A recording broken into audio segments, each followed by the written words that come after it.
I'm gonna let y'all in on a little secret when it comes to elemental magic. For the sake of time, we'll only be covering the 4 standard elements: water, fire, air, and earth. One of the first, most essential, and actually underrated steps into spellcasting is deciding which element you will utilize to bring your manifestation and ritual to life.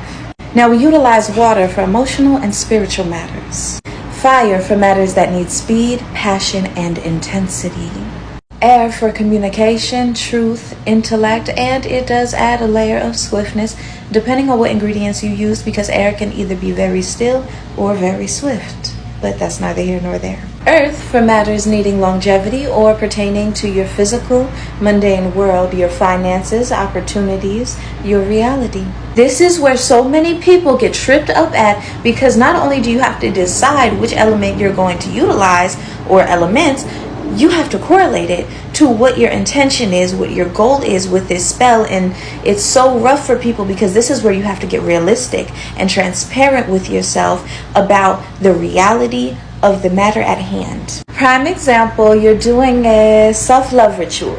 In your mind, you have it set in stone, you're going to be lighting a candle.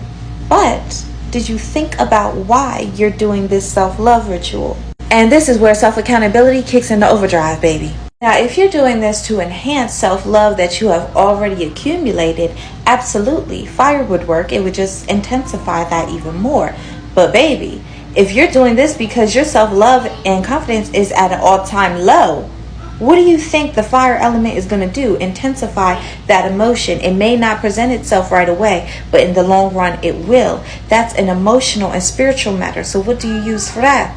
Water. Whether that reason be fear, lack of trust within yourself, insecurity, I don't know. Only you know your life, baby.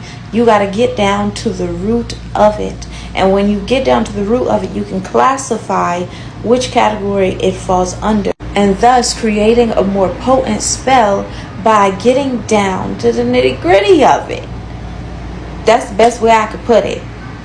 If you just go around picking things to incorporate in your spell, you can create a world of chaos for yourself. It may not seem like it, but it's a lot easier to get down to the root of it and do that shadow work behind it than to do all of this spell work for absolutely nothing, because you didn't want to logically think it through.